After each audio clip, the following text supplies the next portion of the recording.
Hey guys, this is Alex, and welcome to the Two Dudes, Brews, and Reviews podcast. On today's episode, Austin and I are talking about the Coen brothers' 1998 crime comedy film, The Big Lebowski. If you like what you hear, consider subscribing to the podcast, leave us a rating and review, and maybe even tell your friends about us. With that being said, we hope you enjoy the show.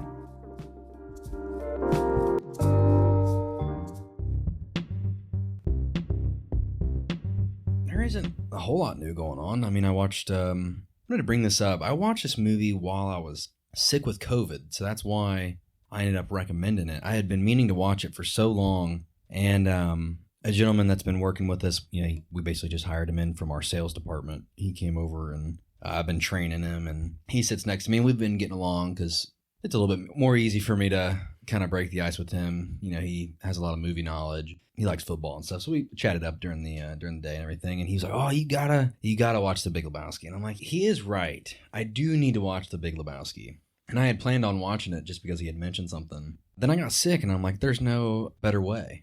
But I waited till like the tail end of my sickness to kind of approach it, because the first couple of days there was no way I was going to even. You don't want to watch it with like that mind-numbing feeling that sickness gives you. I was laughing and everything was good and fine. Then I'm like, wow, I'm still kind of sick. And I'm like, I feel like dog shit. I'm going to go back to bed. Do you remember how far you got in that first time? Like 30 minutes. This kind of has a chaotic energy. Already hard enough to follow. Yeah.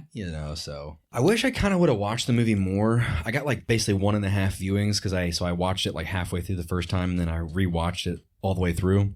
That's something that I wanted to bring up because I think this movie will get better with age.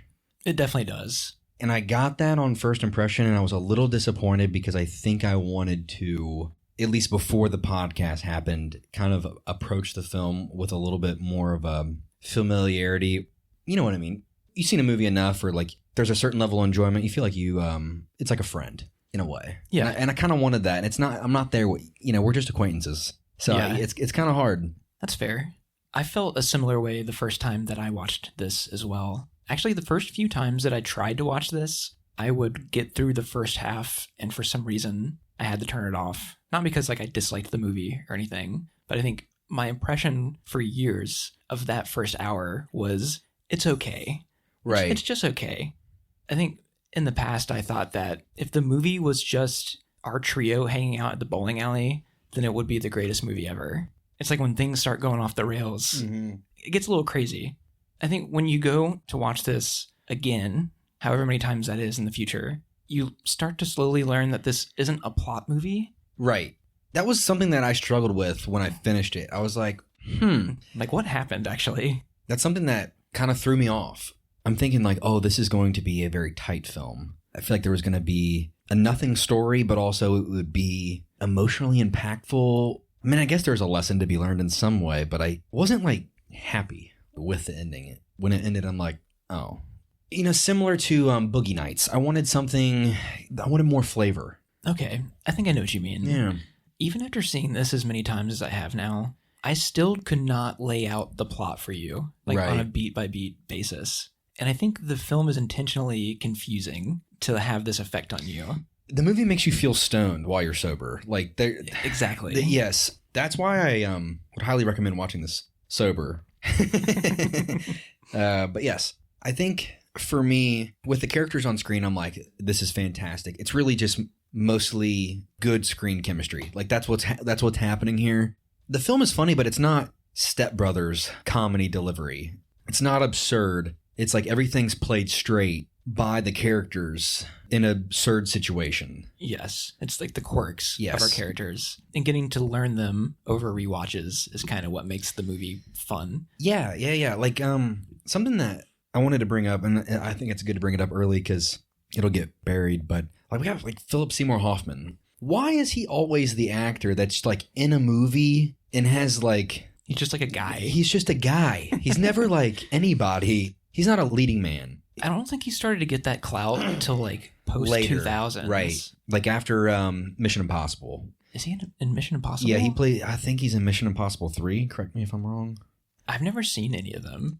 Yeah, he was in Mission Impossible 3. I didn't know he was in it. So when you watch a film for the first time and you get to see like an actor post-mortem, I'm like, oh, he's still living on. It's nice. He lives in a cult classic. Even in these small roles, he brings his A game every time. God, he's the best. I know we talked about this when we did Boogie Nights, but even when he's like just standing in the background, he's doing something. Here's how I would categorize it. He is on screen and his presence is felt, but ultimately he's probably doing nothing. In Boogie Nights, a lot of what made his character important, I think, was, yes, it's very clear in Boogie Nights that Philip Seymour Hoffman plays a character that's homosexual, that's attracted to Mark Wahlberg, but his lines were never important. And so they introduce him, and then like he's just like in scenes, like he's on camera in composition, keeps you thinking about him. Usually reacting to somebody else in the scene. Right. I don't think he really got his big break until like, isn't he in Capote? I'm not sure if I know what that film is. It's directed by the Moneyball guy. Really? I think so. And it won a ton of awards the year it came out. And then he, of course, started doing more prominent roles with Paul Thomas Anderson. The Master, which I've not seen yet. So. Blake's seen it. He just told me, like, it's weird. Like, he's just like, it's weird. I don't know how else to describe it. I think it's kind of one of those movies that you don't talk about. You just tell somebody you've seen it, and like you both have a mutual understanding. Like, let's not unpack this in front of anybody. I started it one time, and I remember in the first 15 minutes, Joaquin Phoenix is jacking off multiple times. I'm like, tonight's not the night for this. Classic.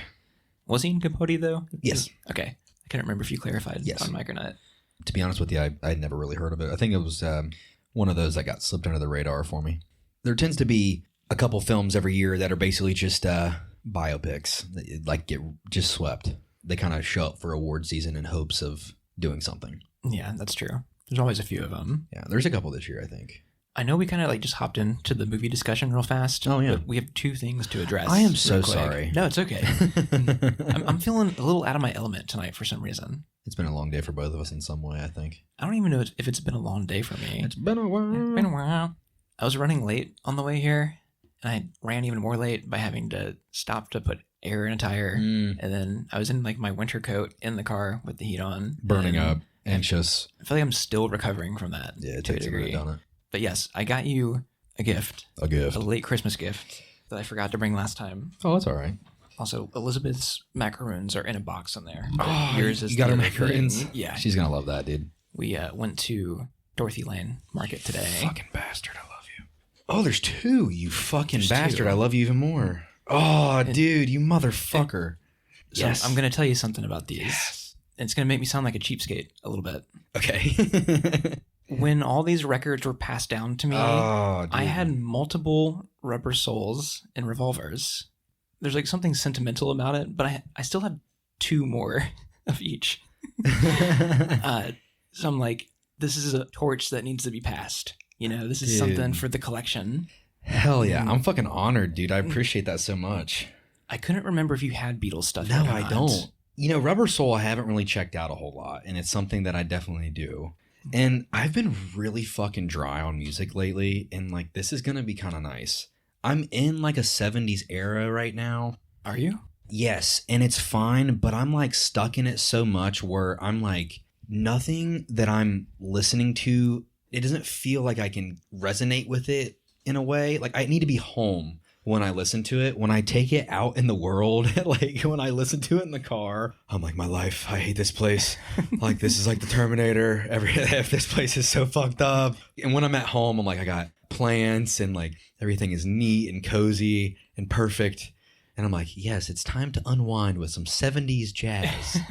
This is going to be like, oh, like it's masterful. So like, it'll feel like there's more substance to it. I really appreciate this. Hey, This is no awesome. problem, man. I knew that you like tracks off of Revolver already. Yeah, oh yeah. It's probably my second favorite by the Beatles. You're in a 70s era? What have you been listening to? Right now I'm in 70s jazz. So like artist by the name of Flora Purim. Been checking her out. And then I've got like modern 70s influence with like Brad Stank. I think I've showed him to you before. Donald Levy. Is this all stuff that gets pushed to you Yes. on Spotify? Yes. Okay.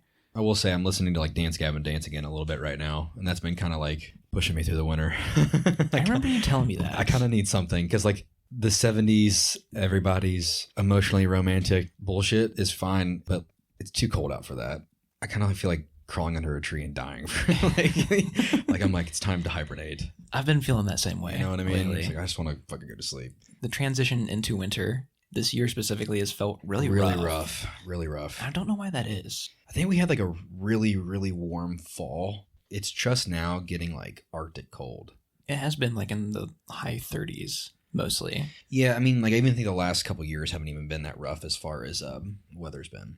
The other thing I wanted to address, what are we drinking tonight, my friend? We're drinking White Russians. How could we not drink White Russians tonight? You know, I've never had one. I've never had anything with Kahlua, and I've kind of been looking for an excuse. And I'm not going to lie. It's fucking great. You never had one of these before? No. My family like always tried to like do like rum chata, and I'm not a huge fan. I've had it. I don't like the nutmeg cinnamon. This is a good drink. I did 2 parts Kahlua to 1 part vodka. What kind of vodka? Tito's. We have been amassing a fucking liquor collection, and we didn't have any vodka.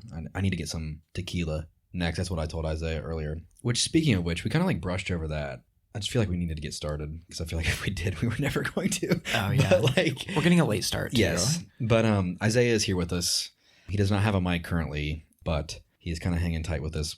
We have been talking about expanding some of our creative ideas into actually trying to make some films. And I would just say probably as we continue to do the podcast, it's something that'll probably get discussed, probably give small updates on as we continue forward. But I'm kind of excited. You know, it feels like a natural progression. And I think what's even crazier is that I don't know anybody that like creates content, which would be like, I hate being like, I'm a content creator, but they always have like multiple. They branch out. They have multiple avenues where they pour their passions into, and I'm excited. You know, we're gonna try to shoot for a short film. We're in the planning stages right now of like kind of figuring out first and foremost what we're gonna do, but we've got a couple good ideas out that I think that'd be fun. Will be a learning experience for us, and I think we want to get Isaiah guesting in here shortly, and I don't know if it'll be the next time, but maybe the following. I'd like to have an audio interface that would support multiple microphones other than us two, and yes, and of course on his first episode. He will choose the topic. He can choose the film. It's the only way. But, yeah. The film. The film. A movie. We're speaking about it. I've been meaning to ask you, what do you know about the Coen brothers? What have you seen by the Coen brothers? What have I seen by the Coen brothers? We did Fargo for the podcast. Yeah. Years ago. God. Way early on. Man, you know what? That is a film that has stuck with me for years. Has it? Yeah, and I don't mean like I want to return to it. There's things I like about that film, but I don't think I ever really am going to get a whole lot more out of it. It's not like a deep film or anything. No. It's a film that's solid in its construction. It has like real staying power in my head. Like I was thinking about Frances McDormand's quote of, "It's a beautiful day out." And, you know, all this for a little money. It's a beautiful day out. It's a great ending. That quote stuck with me because I'm fucking driving into work this morning and I literally had that play in my head. Kind of like fucking pissed that I had to be there. It was fucking cold as shit out today, having to get up early on a Saturday going to work and like basically not even work. I have to be there to help a guy, which like he's a great guy. I don't mind doing that. It's not his fault. Yeah. But I'm like, it's a good day out. It's a beautiful day. If Frances McDormand can say that in the middle of a fucking blizzard being basically a homicide detective. You know, leading up to this podcast, I actually started the Fargo TV show. Really? A few nights ago. Okay. So when did that come out? Like when did it start? 2013, 14, maybe. It's been going for a while. It's got 5 seasons. Billy Bob Thornton? He's the villain of season 1. Yeah. How far are you in? Only 2 episodes. The first episode was astounding. It felt like a series finale. Really? Like so much happens. That's good. It's kind of like how in Fargo, like the film Fargo, once shit pops off, it's like a full head on to the end, you know? Like just crazy. It's kind of like an anthology series where each season has a different cast. It's set at a different time in the city.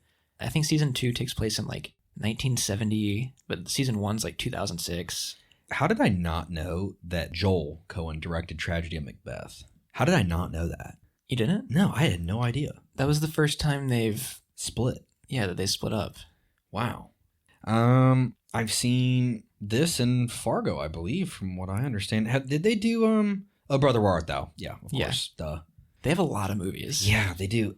They're all like rated like very average. What do you mean? It just looks like they're all kind of sitting like in the like high 6, 7 range. Really? That's kind of surprising. The Big Lebowski's got an 8.1 on IMDb.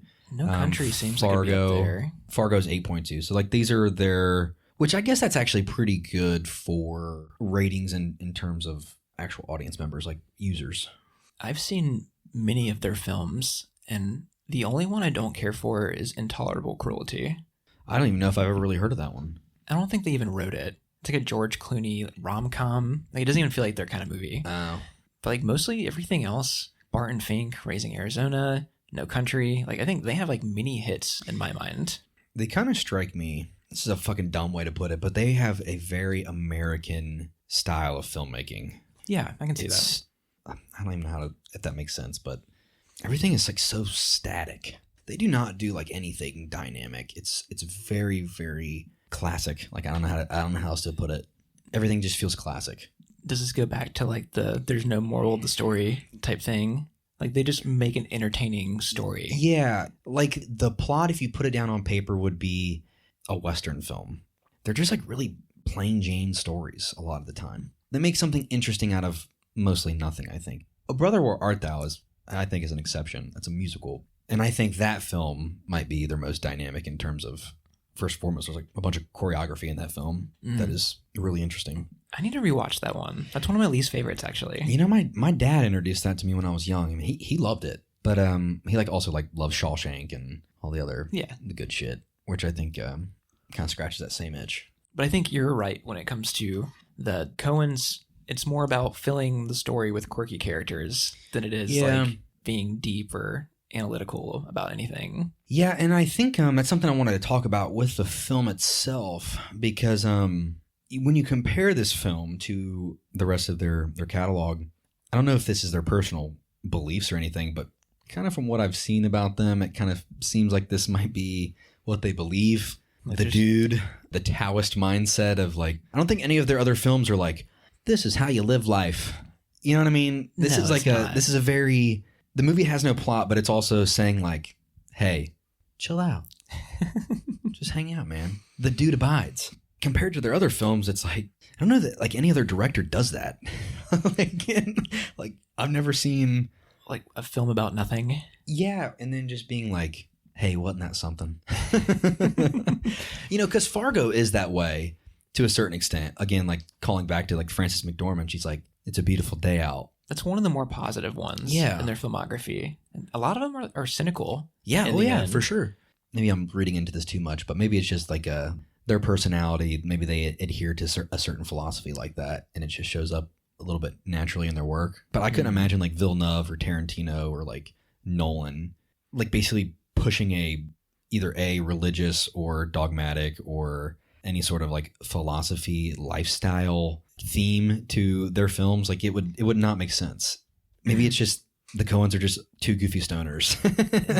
They might be, because a majority of their films are based around incompetent characters where strange coincidences happen. Many of the characters are right where they were at the beginning. Right. They kind of go in a loop. That's the case here. Like nothing's accomplished in Fargo. Nothing's really accomplished in No Country for Old Men. Barton Fink. It's always kind of the same, but dressed up a little bit differently. This is something that I really need to get back to.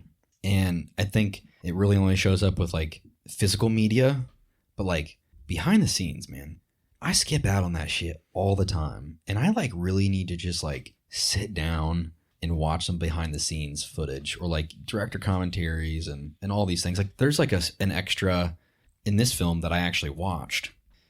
Or no, not, beg your pardon. It was in No Country for Old Men. I watched the behind the scenes for that film. I've never even seen that film. Jesus Christ. But it was like a joke. It was a skit. They shit on the Coen brothers, like the cast and the film crew, and they're like, all they did was sit around set and laugh at stuff they wrote. And like kind of shitting all over them, like Javier Bardem is like talking mad shit. Like kind of interesting, you know, like that's where the life of the project lies. You can kind of see or like in Lord of the Rings, you know, like the special features for those films are insane. That's a road that I've never gone down. And special features. We need to do that for like our favorite directors. I feel like, you know, it's like, oh, I hold this film so high, and then I'm like, all I know about is like what I can see on screen. I can read about it, but I want to see it on film. You know, I want to see what else there is. I feel like I've watched many videos of like actors or directors talking, but it's never on set type stuff. Yeah, it's interviews and like promotional. All the actors, directors, everybody hates that. No one likes going and advertising their film. It's probably exhausting. You get asked the same question 30 times. I couldn't do it. That sounds like a miserable process. Yeah. Have you ever seen the behind the scenes footage of The Dark Knight where Heath Ledger in costume is doing like an ollie over Christian Bale in costume? That's fucking awesome. It's amazing. I've never seen that, and it needs to be viewed by me right now. And there's probably many more examples of that out there with our favorite films. Something that I want to kind of talk about with the film is I don't know if it's too early to bring it out, but why do we get some like dream sequence stuff? It feels kind of weird for me. I'm not going to lie. That's a good question, but I'm glad that it's here. I'm not particularly mad that it's there. I'm more confused as to why, but I think part of it has to do with like it also does nothing to serve the plot. It kind of just feels like they just did it, like just for the sake of doing it. I think the second dream sequence in this, there's some meaning there. Right. But the first one, I don't know if I have completely figured out. Because what does he do? The magic carpet. He's flying in the city. He sees Maud in front of him. And then he's like on the bowling lane getting chased by a first-person perspective of the bowling ball. Which was like honestly kind of crazy visual-wise. I also forget like this is made a hot minute ago. When was this made? Jesus, 97? 98. Don't get me wrong. I'm like very happy it's here. And I just said I wasn't happy that it was here. But like I'm interested by it. But I don't know if I like it. Like I don't know if I think it works. Because a part of me wants us to stay grounded a little bit and not float into the kind of this is real druggy. Early on. Yeah. This is like the first 25 minutes. Right. I don't know if I'm like buying that. For me specifically, it's like, I guess I want more to be established because it's already like nothing from the get-go in a way. It's after he's completed the thing that kicks off the story. He gets his rug immediately. And then it's like, well, now it's going to get a bit crazier after this dream sequence. Mm-hmm. Maybe it's like just where it sits in the film, but I do agree with you on that part. I feel like there should have been more of a on-screen let's take acid, and then like it happens during like an important scene. Yeah. Like part of it just feels like really shoehorned in. It's really cool, but it doesn't really make sense. This is the result of him being punched. Right. And it doesn't feel like really earned in a way. It just feels like a way to break up a scene. Like I wish drugs were like in the script to where like something like this would be a little bit more slowly introduced, or like it'd have been more of an earned sequence. It does feel like a bit of an annoying distraction, especially because it's like this green screen, like him floating for a minute. I really do love when he's on the bowling aisle in the lane, because visually it's so fucking crazy. I don't think this is animated, by the way. No. They put the camera inside something and rolled it down. Right. The dream sequence later in the film, which is the result of him being drugged by Jackie Treehorn, I think that one has some kind of theme or meaning to it involving like sexuality and the Maud character. Like, it's got story elements woven into it too with like the porno. It's just like it gets really convoluted really quickly. And I think it's just like another thing that just adds a level of what the fuck is going on. Maybe that's why. Maybe I just got mind fucked where I'm just like, I can't like even begin to understand. I don't think that I liked it the first time around. Because it's like, is this kind of movie to be having this? Yeah. I guess I wanted the film to kind of turn up the notch if you're really going to go like lean into like, there's a little bit more of like mob stuff going on or something. I wanted to get dark in a way like Fargo did in some facet. Yeah, this is way more straight up a comedy than many of their other films. I will say something that I found one of my favorite scenes in the film is that Jackie Treehorn scene where he goes to graphite the previous Post-it note to see what the relief would be, and because he thought he was taking down a phone number or a note or something, and so he just like guy with the dick. That was funny. It's the first time the dude actually takes some agency to do detective stuff. Right. Where previously in the film he's kind of just been floating along. It's like, I'm actually gonna try and figure out this mystery. Yeah. And then he's just shut down. Right. Immediately, we're like, in that moment, the film could have took a deeper dive into that, route. Like, okay, it's goofy so far, but like now now it begins. Like, I mean, in a way it does do that. In a way they do detective things, but like they could have like immediately turned the level up and been like, yes, it's going to get violent in some way, or like the stakes are going to get risen in a way that's going to like save this plot. And it's like, no, immediately shut down with like a gimmick. They're like, no, this is not a smart movie. This is for stupid. This is stupidness. It's a good gag, to be fair. It's really a dick. Like the easiest joke in the world. I'm glad that it doesn't go down the violence route. And the one character death that we do get eventually has nothing to do with the violent stuff that does happen. Yeah, it has nothing to do with the story, really, even at all. The character is forgotten. Steve Buscemi. Does he ever get to complete a thought or sentence in this? He's shut down every single time he begins to speak. Poor Donnie. Poor Donnie just wanted a bowl. He's really throwing rocks tonight, man. That's a fucking line. I'm going to start saying that shit. I'm throwing rocks tonight. I should have said it at Top Golf, like, I'm throwing rocks tonight. Nobody would have got it, and it'd have been great. I don't know if this has been confirmed or not, but I've heard the Coens wrote Donnie this way because in their previous film, Fargo, Steve Buscemi talked a lot. He was like a yappy chihuahua. So they're like, you're not going to say shit in this movie. Right. He's like, be quiet. Steve Buscemi, what a guy. This role feels made for him. Like, it's perfect. It does. This is like one of his most understated roles, too. I mean, partly because he doesn't get to talk at all, but he like barely reacts to things. He's so shut out of the situation. He doesn't even know what's going on with the dude and Walter. No. He's not even included in what's going on. I'm curious if he's actually their friend. Are they friends with him, or is he like just the third of this team? Of this team, I believe, yeah. That they meet up with for bowling. Right. Like, we need a third guy. Yeah, I think that might be what's going on here. When they give his eulogy on the cliffside later on. There's so many young men dead. He gave his life. Walter and the dude don't know anything about him. You can't infer anything about his character whatsoever. We haven't even talked about like the comedy at all. We've just been like picking this thing apart. Honestly, this is a hard film to talk about. I was telling Liv this earlier today. Like, it is hard. It is a hard movie to talk about. I also think it's an anti-podcast film. Like, I don't think it really fits our format. That's something I wanted to talk about because it is a nothing film. There is no grand lesson to be learned in a way that like I really think strikes home. Like when I think about a movie that like Moneyball. Like Moneyball is a movie that every time I watch it, I step away feeling like I'm a changed man. I've stepped away from this, evolved into a higher form. In this film, I'm like, yeah, I get it, I guess. I've noticed that a majority of the discussion involving this is usually just people saying the quotes to each other. I'm curious, were aspects of the comedy ruined because of your familiarity already, pop culture-wise? Like, that's just your opinion, man? No. The dude abides? No, I didn't even know those. I didn't know those. I really didn't have... Really? No, man. And now that I do, it's great. Don't get me wrong. I feel I can just throw it out there and somebody will get it. But like, I've been meaning to see this for a long time. But now that I've seen it, I'm like, I don't know if it adds much for me. Like in terms of like what I've seen, what I hold in high regards. Like, I like the movie and I think it will get funnier as it goes on. But it's like not enough. This is crazy. I honestly thought you'd come in with a glowing review for this. And I do love what happens, but it's almost like I don't know if there's ever going to be enough there for me again to be like, I need to pick this back up. Maybe like in 20 years, I want to, when I've forgotten. Don't wait that long. I watched it all the way through for the first time sometime last year. Okay.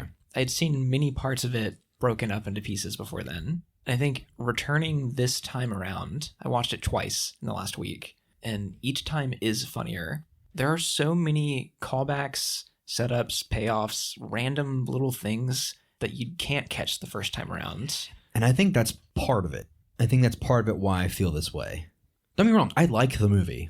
It's really entertaining in a way for me that, like, I'm not going to lie, like, I'm a hard person to entertain now. I need a lot to feel anything of important. Like, I need to feel something inside. But, like, the movie drive for me has been really tough. And I think part of it's the winter, and this weather's not good for anybody. But no, and you work a lot. Yes. And I think something that, for me, a film really needs to be like a fucking home run a lot of the times.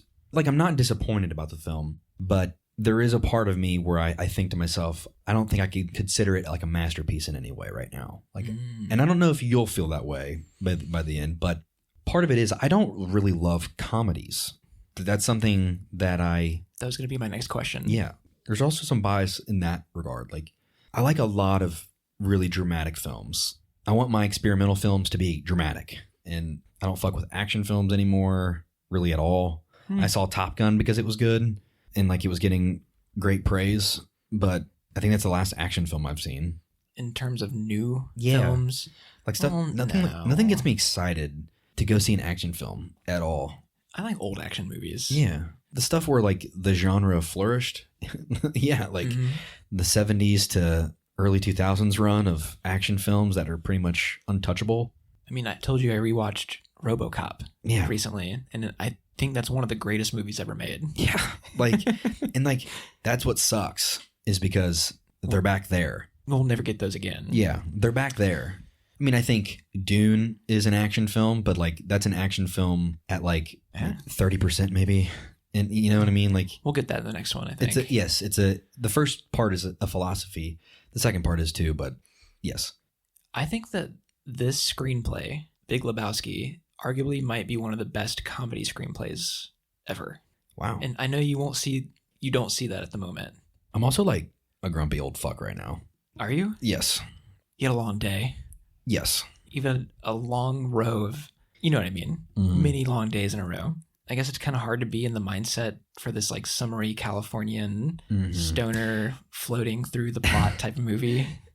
I also had made the comment over the last week or so to somebody at work. I said, because Hot Chili Peppers was playing on the speakers at work, and I'm like, I don't know if I've ever said this, but I fucking hate the Red Hot Chili Peppers. And someone was like, yeah. And I'm like, I hate them. They stand for nothing. All their songs are the same. And I'm like, I'll listen to anything. I've listened to animal noises. You ever heard of the Swans? And they were like, no. Nobody knows who that is. Nobody does. And I'm like, I've listened to a lot. I'm like, I hate the Red Hot Chili Peppers.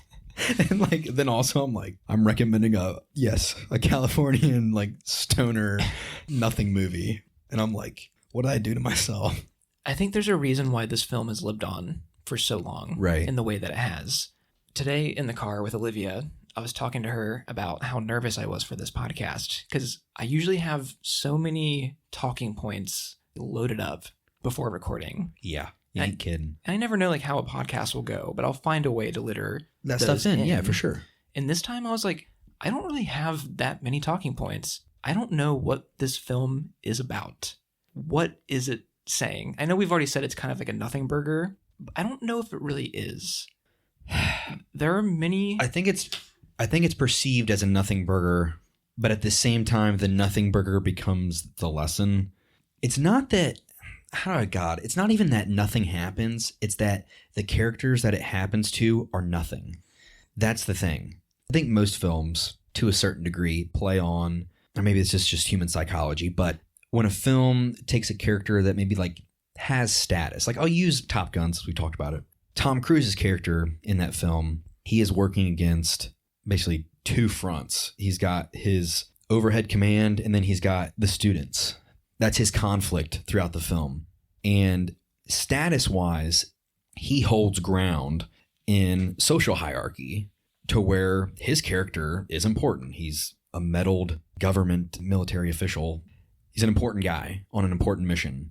In this movie, it's like, hey, you know those dropouts from school? Like, yeah, they get wrapped up in like some crazy shit. And like, they don't have the intelligence to even like reflect that back. Like they've learned something. It's like they basically start the beginning of the film the same people they end up off at. So at the same time, something happens, but nothing happens to the characters. They don't grow really in any way. True. And so like, that's why it's a nothing burger. Like there's no plot, because the characters don't really like learn anything throughout the story. It's like, if that's what their week looked like today, and it's like they treat it like it's normal at the end, like what else is happening to them that like we don't know about? Probably not a lot. They go bowling, they hang out, they smoke weed, they drink Miller Lite. That is their lives. Yes. Outside of this film. I think the appeal is you take a mystery noir setup and then put the worst possible person in there to try to solve it. Yeah. Like, things just happen to the dude. Mm-hmm. All he wants to do is hang out on his rug and listen to Creedence tapes, you know? Isaiah gave us a little note here. Just a general Google search, you will see that it says, if you want to go ahead and read it. The point of the movie was to show the journey of a man who sees his initial inciting incident and outright refuses it. Mm-hmm. And I think that works. Like, that's true. Right.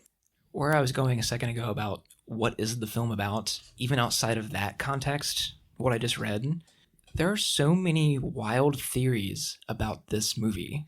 Really? That's something that I figured you would bring up, because I really, after finishing the film, I didn't really take it upon myself to go like, what do other people think? Or like, let me like go down the rabbit hole of the lore around the film. Because there is a lot of that in discussion.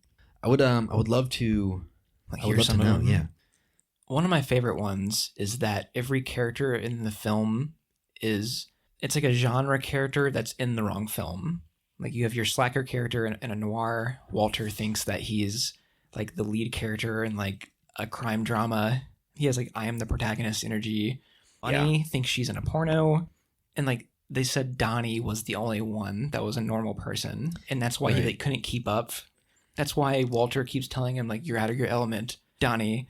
Like you're not a movie character. Like, stay the fuck out of it.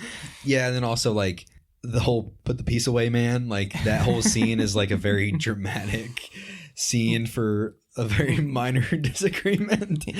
If you watch the background, Donnie just gets up and walks away. Yeah. And he disappears from the scene. Yeah. Because he's not a movie character. This isn't for him. Normal people run away in that situation. That's the other thing where, like, what's his name? Oh, God, what is that? Who plays Don't Fuck with the Jesus? John Turturro. Yeah, motherfucker, that guy. Who looks slightly different in everything I've ever seen him in. Yeah, dude, you ain't kidding. I was going to say, like, the guy is a fucking shapeshifter. Like, the motherfucker does not look the same in anything. Like, I think about him in Transformers, and I'm like, that's not him. That's not that guy. He was in The Batman. And I bet you're like trying to think, who was he? Come on, brain. He had like a bird name, like the Raven or he gets shot. Yeah, he plays, is he Falcone? Falcone. Yeah, he plays Falcone. God, he does play Falcone.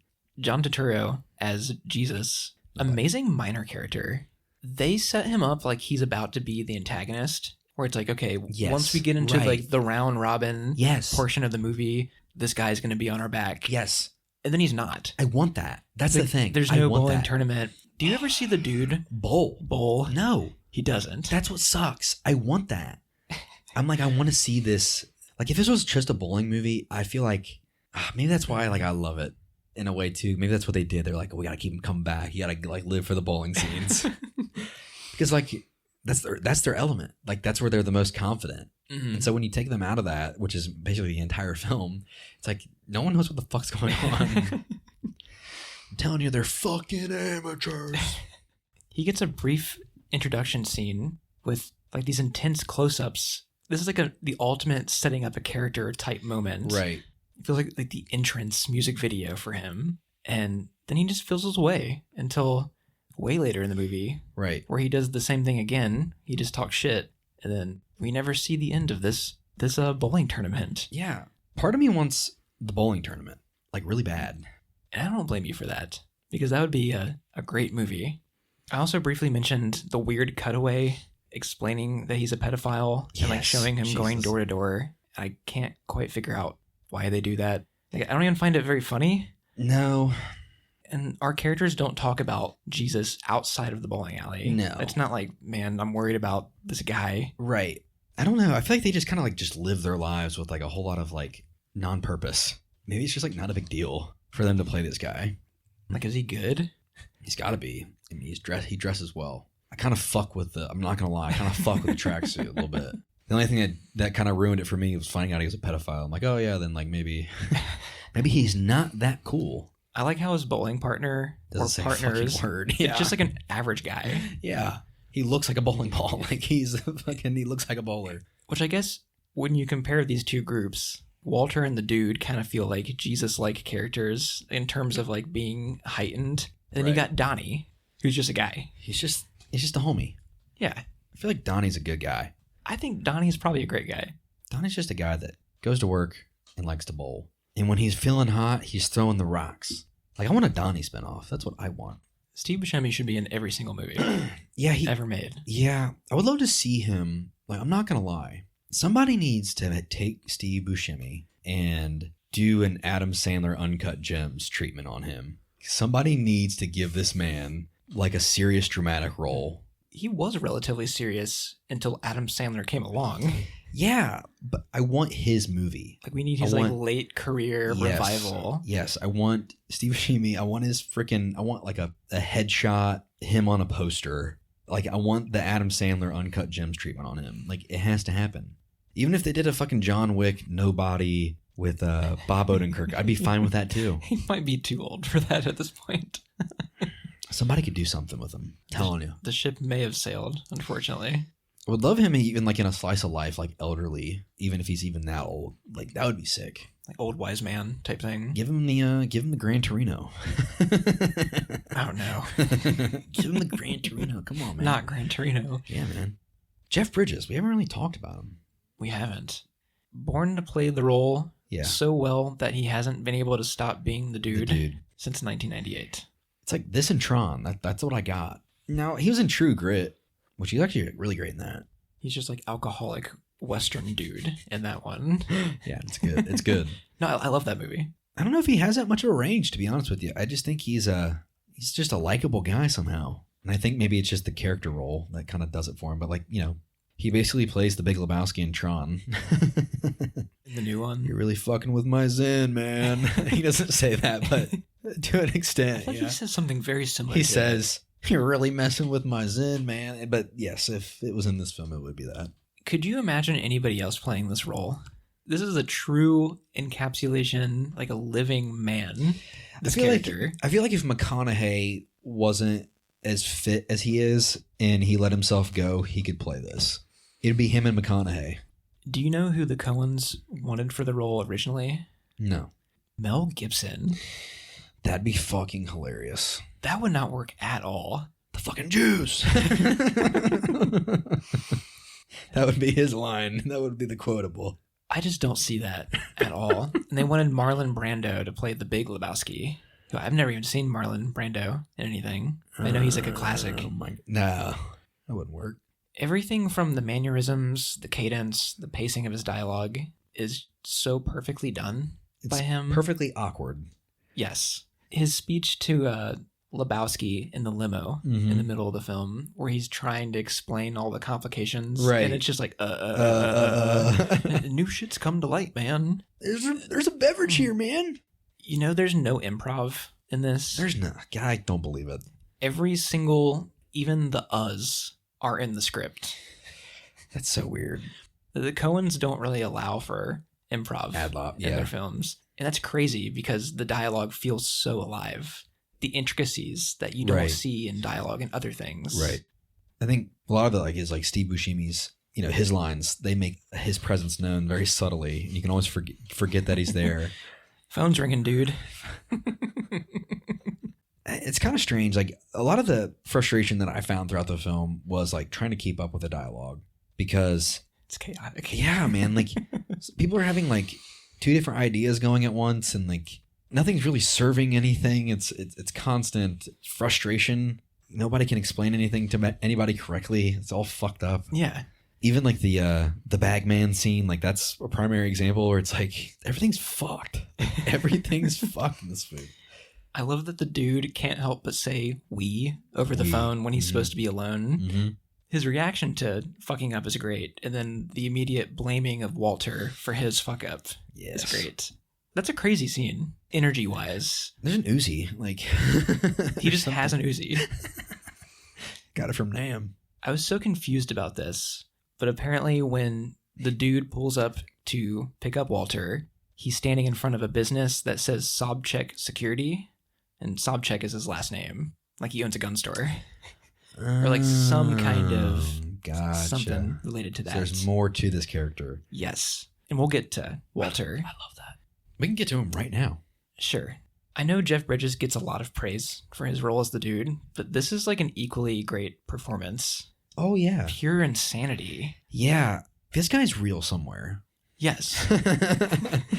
And even as absurd as it sounds, like it feels that way. And I think that's one of the things that like leave a little bit of staying power. Like, you know, we were talking about comedy earlier, but like I feel like Step Brothers is like one of the only recent comedy films in the last 10 years, maybe. Hell, it might even be older than that now, but where like it's like a quotable. Did you like say that, 10 years? Yeah.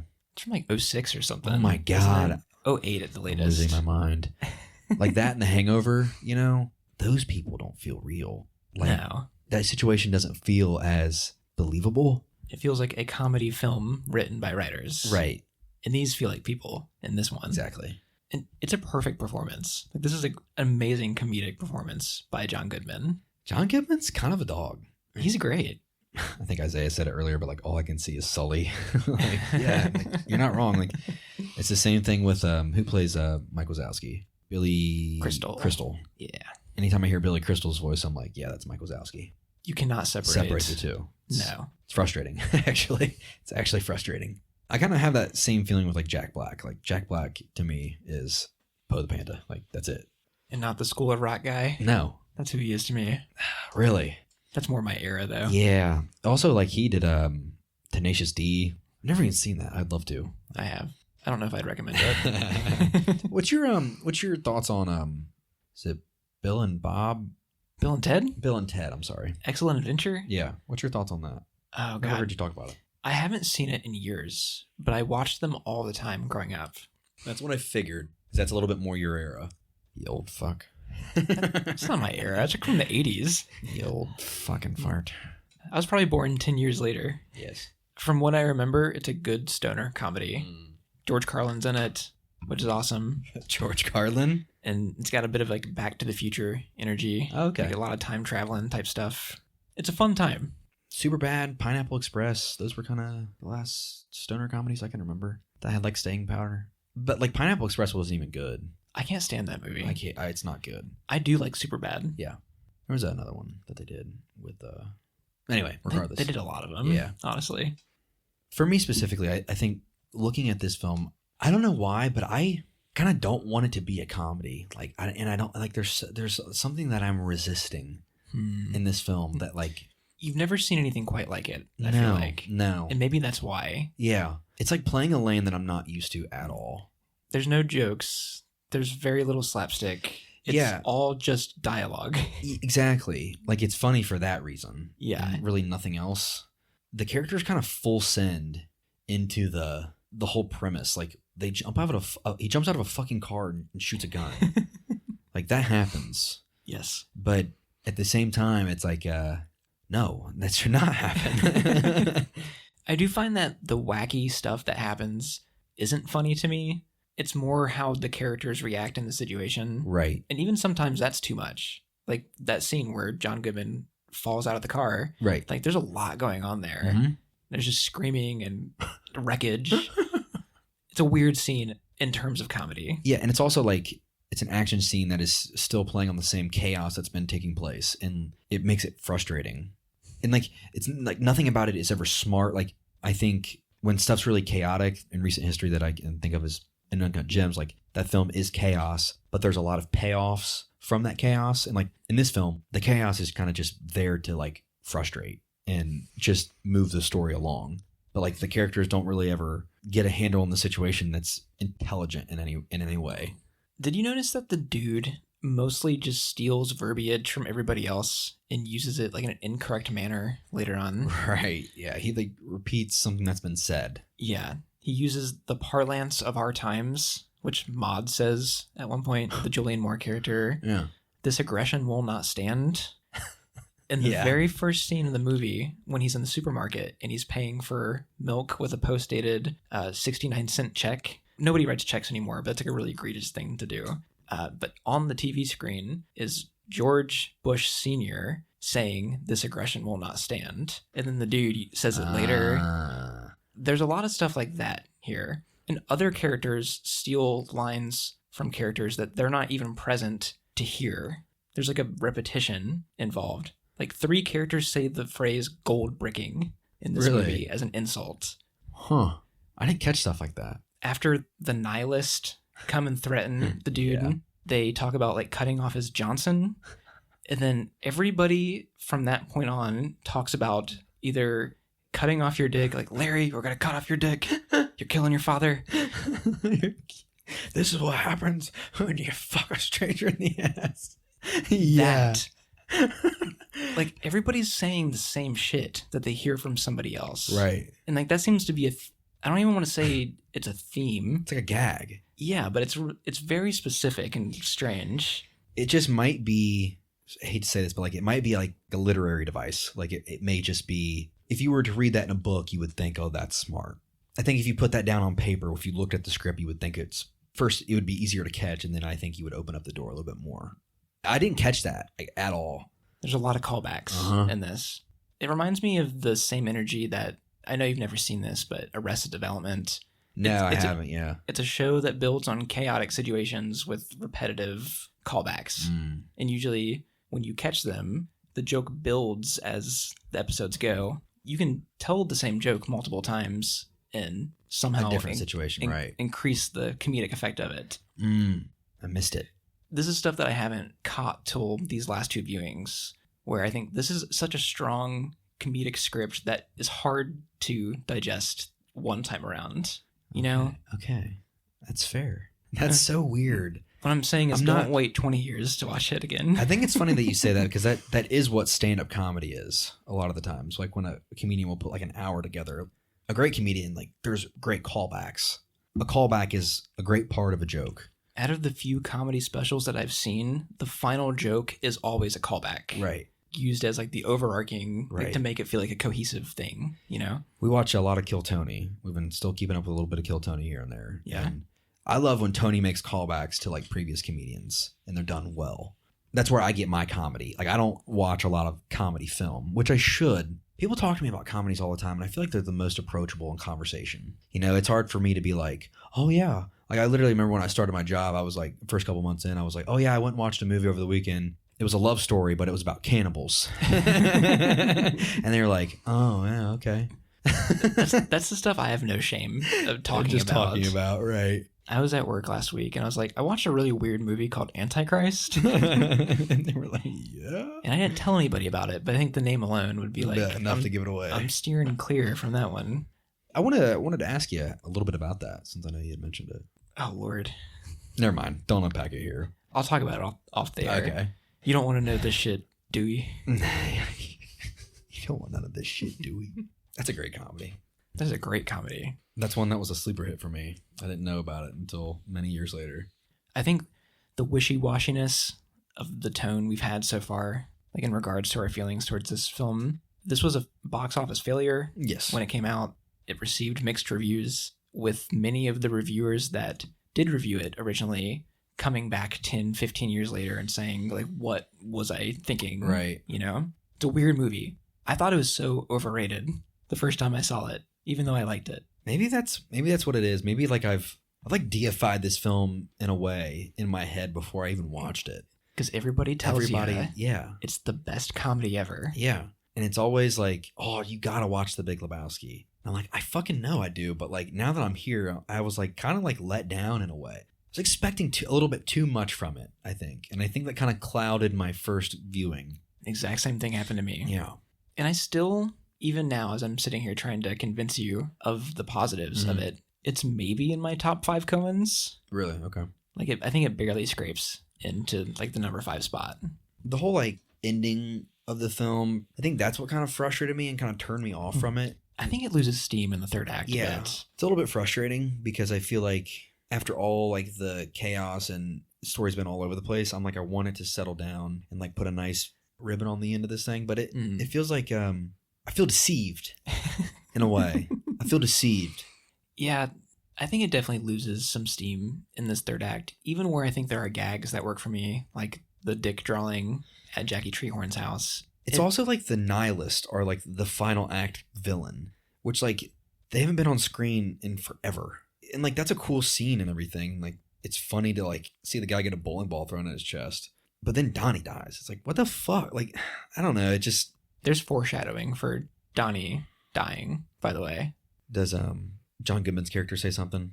Nobody says anything, every time you see Donnie go up to bowl, he hits a strike every single time, except for that night. There's one pin left standing. It shows his face, and there's like a ton of confusion about what just happened. Right. And he goes to sit down, and he starts like rubbing on his arm. He didn't throw a strike because his arm hurt, because that's usually the first sign of a heart attack before you have one. So it's there, but it's very subtle, and you wouldn't think that the first time around. I need another viewing. Also, another weird thing about his death. Throughout the film, he always wears a bowling shirt, but the name on his shirt, it doesn't say Donnie. It's always somebody else's name. Yeah. The final scene of him where he passes away, the name on his shirt is Johnson. And the Germans constantly the nihilist throughout the movie constantly said, we're going to cut off your Johnson. And the escalation of the Germans showing up, that kills Donnie while wearing a shirt that says Johnson. We're going to cut off your Johnson. Oh, no. It's a weird thing, but... No, that's smart, though. Fuck. There are many of those here. I got to watch this again. Right now. This is pissing me off that I didn't catch that. Oh, the big thing I wanted to talk to you about.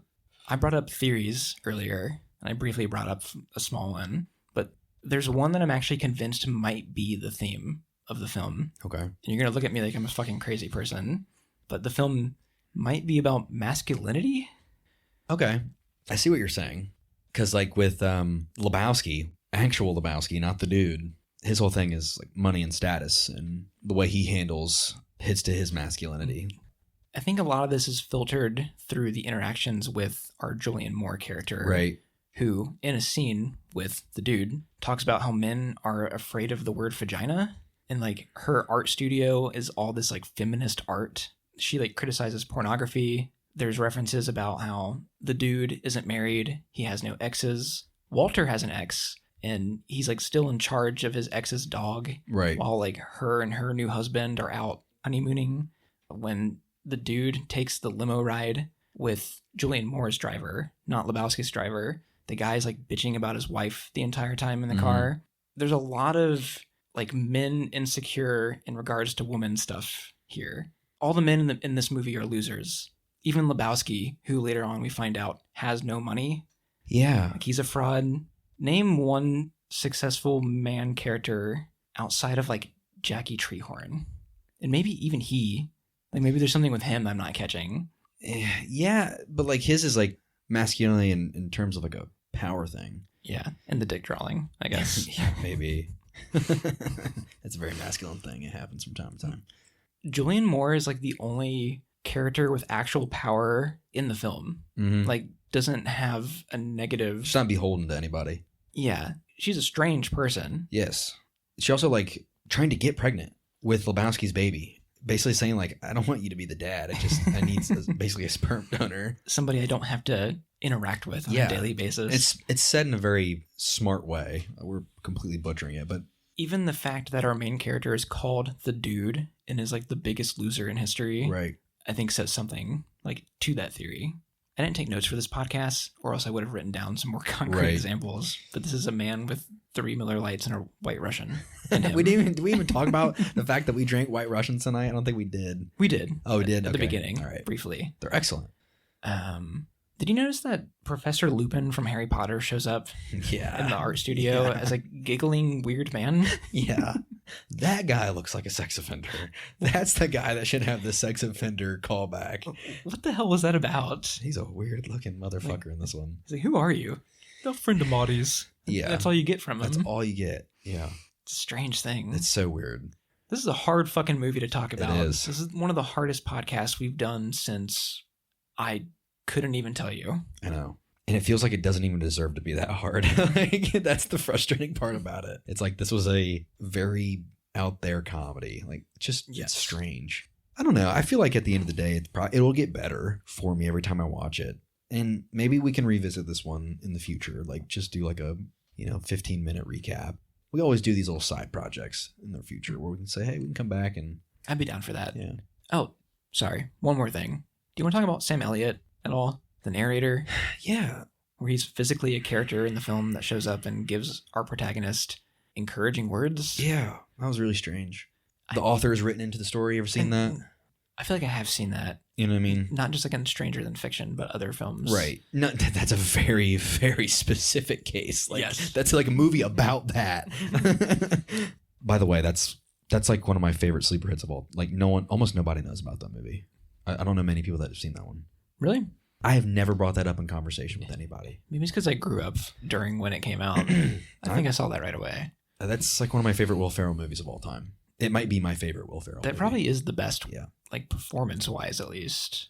But the reason why I bring up Sam Elliott as the stranger, as he's credited as, is that even he doesn't really know what to make of this story. His opening monologue is, sometimes you have a hero, not quite a hero, but the man. Well, not the man, but a man in this time. Oh, I forgot my train of thought. And like that's his monologue. Right.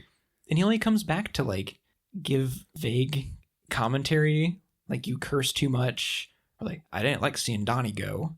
Like, what is the purpose of him as the narrator? He doesn't know the moral of the story either. Yeah, exactly. That's what's like, okay, what the fuck? Like he says, well, I guess that's it. Oh, I'm just rambling on now. Like there's this nothingness to even his finish. For some reason, last night when I watched this, I found something weirdly beautiful about the way he signs off the film, though. As like the camera, it's beautifully endearing. Like it feels good. He has the smokiest voice ever. He'll put you to sleep. Sam Elliott needs to do like a talk series where he talks you to sleep, like ASMR. Yes, shit. but he tells you about the battles of life. I'm pretty sure like that's who his character is in like anything he plays, though. He kind of is like the Sam Elliott character, right? And that's great. There are some actors that just need to be the one thing, and it just works. I don't think I have anything else. That's cool. At the moment. I still liked it a lot. I think it like sits at a good 7.5. I was very entertained while watching it, but like part of my frustrations was I didn't really think I knew how to read the film. And I think if I go back and rewatch it, it will stand on its own. I know where baseline is for this film now, and I feel like I can probably dissect it better. Actually, the comedy will get better. That's what I'm excited for. And that's perfectly respectable. That was my opinion the first time I saw this. I know I've been playing good cop to your bad cop throughout this episode, but my opinion's not that much higher. I'm sitting in like an 8.5 range. I think the screenplay is genius in a weird way that other films have never achieved or replicated, but it's not my favorite Coen's movie, and I don't have the desire to return to it like immediately after this recording. Like I'm going to put The Big Lebowski on ice for a couple years, but I've seen it like 4 times at this point. I think for me, I could rewatch it soon. Maybe it'll sit in my head a little bit longer for a couple weeks, and then I'll be like, maybe I'll kind of feel a little bit different about it. And like rewatching scenes has been a lot of fun for me. Like I have really enjoyed that. And at the end of the day, I think it's a good movie. Where do you have it at? Like I have it like a 7.5. About 8.5, yeah. Like maybe 9 on a great day. It feels weird now that it's over. I feel like we had to scratch off The Big Lebowski at one point. There's something weird about this episode. There's something weird about dissecting a film like this. That's what's frustrating. I think it's meant to be that way, to a degree. That's what I mean earlier. Like, I think this is an anti-podcast movie. Yes. And it very much was. I want to know where we're going. All right. We talked about it earlier. You and I have had a hard time transitioning into winter. This time of year is notorious for something called seasonal affective disorder. SAD, yes. In other words. Depression. We've been feeling sad. Really sad. Lately. And we're going to talk about a movie about depression. Yay. Yay. Get her coming in with the fun movies. I thought you were going to be like, we're going to take a trip down memory lane. Are we watching Eternal Sunshine of a Spotless Mind? No, but that would have been a good one for this time of year. I've been meaning to rewatch that for a couple of years now. I don't know if I knew that you'd seen that. Yeah, it's a good one, man. This film is actually the second in a trilogy called the Depression Trilogy. Yay. You're right on the fucking nose, aren't you, bud? I'm sorry. And this is a director that we've talked about on the air a few times. I've talked to you about off the air as well. It's a film starring Kiefer Sutherland, Udo Kier, John Hurt, Alexander and Stellan Skarsgård. Okay. Charlotte Gainsbourg and Kirsten Dunst. Kirsten Dunst. Okay. In the lead. It is Lars von Trier's Melancholia. Yeah, man. We haven't done Lars, have we? We haven't. I've just told you horror stories. Yeah. Oh my God. Okay. And don't worry like, don't get scared about the reputation I've built up for him. Don't be afraid. This is like his most mature and accepted film for the most part. Don't be afraid. We're going to learn about depression. Yay. No, I'm just sorry. You do know what this film is, though, right? Ish. I don't know what it's about, but I know of it. And I know that I think it was like a real surprise that Kristen Dunst, she's having like a career revival in the last couple of years. It's not like anything super major crazy, but like she is like having a couple good years. I think she won awards right for this performance at like Cannes, and she's in The Power of Dog. Yeah, that too. It's a star-studded cast, director you've never seen, a film about Kirsten Dunst on her wedding night discovering that another planet is about to hit planet Earth. Like, we're going to collide with another planet. It's kind of like a Don't Look Up type thing, but really a mature character study instead of a stupid shit political comedy. I did like Don't Look Up, but it was the stuff that wasn't political that I found interesting. Mm-hmm. I've only seen the first hour of this film, so... Okay. So we're going to finish blind. Yeah. Yeah. If anything crazy, Lars von Trier bullshit happens, then it's in the second half. But as far as I know, this is a mature film. It's also like his most accepted, so... Yes. Yeah. Okay. It's not The House That Jack Built. Oh, God. I'm not ready. I'm not ready for that. You probably won't do that one, ever. Ever. It's not that crazy. Titan was that. Titan's an insane movie. It always made me cry. Anyway. Okay, I'm kind of excited. Von Trier. This is true art house pretentiousness we're going into. Yay, I want to take myself more seriously. Yay. I'm sorry ahead of time. That's all right. I love it. It's the only way we can do this. This is the podcast. I must send my brother into sure hellfire, and he must come out a man reforged. That's who you are. That's what you do to me. Fucking bastard. All right. Yeah. That was fun. We'll do it again. Get her if you'll sign us out. Adios.